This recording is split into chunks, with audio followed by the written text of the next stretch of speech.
हाय, आप देख रहे हैं बेबी रॉकेट।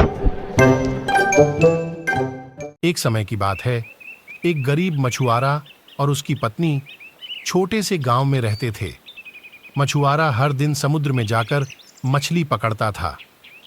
एक दिन मछुआरे ने समुद्र में एक सुनहरी मछली पकड़ी। वह मछली बोली, कृपया मुझे छोड़ दो, मैं तुम्हें एक इच्छा पूरी कर सकती हूँ। मछुआरा दयालु था, उसने मछली को छोड़ दिया और बिना कोई इच्छा मांगे घर वापस आ गया। जब उसने अपनी पत्नी को यह बात बताई तो उसकी पत्नी ने कहा, तुमने कुछ क्यों नहीं मांगा? जाओ और मछली से एक बड़ा घर मांगो। अगले दिन मछुआरा समुद्र किनारे गया और मछली को पुकारा। मछली ने प्रकट होकर पूछा, क्या चाहिए? मछुआरे ने कहा, मेरी पत्नी एक बड़ा घर चाहती है। मछली ने कहा, जाओ, तुम्हारी इच्छा पूरी हो गई है। जब मछुआरा घर वापस आया तो उसने देखा कि उनका छोटा सा झोंपड़ा एक बड़े सुंदर घर में बदल गया है। लेकिन मछुआरे की पत्नी संतुष्ट नहीं हुई।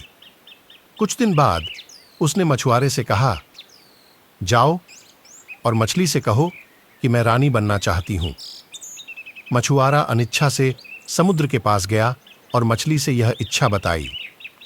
मछली ने कहा, जाओ, तुम्हारी पत्नी अब रानी है। जब मछुआरा घर वापस आया तो उसकी पत्नी सचमुच एक महल में रह रही थी और रानी बन गई थी। लेकिन उसकी लालच बढ़ती गई।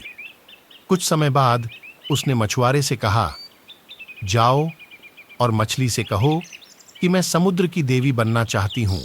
मछुआरा बहुत परेशान हो गया, लेकिन वह फिर भी समुद्र के पास गया और मछली से यह बात कही। मछली ने इस बार कहा, जाओ, अपनी पत्नी के पास जाओ।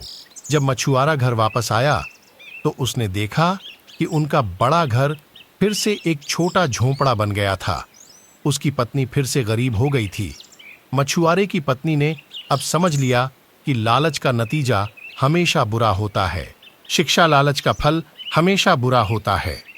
हमें जो मिलता है उसमें संतुष्ट रहना चाहिए।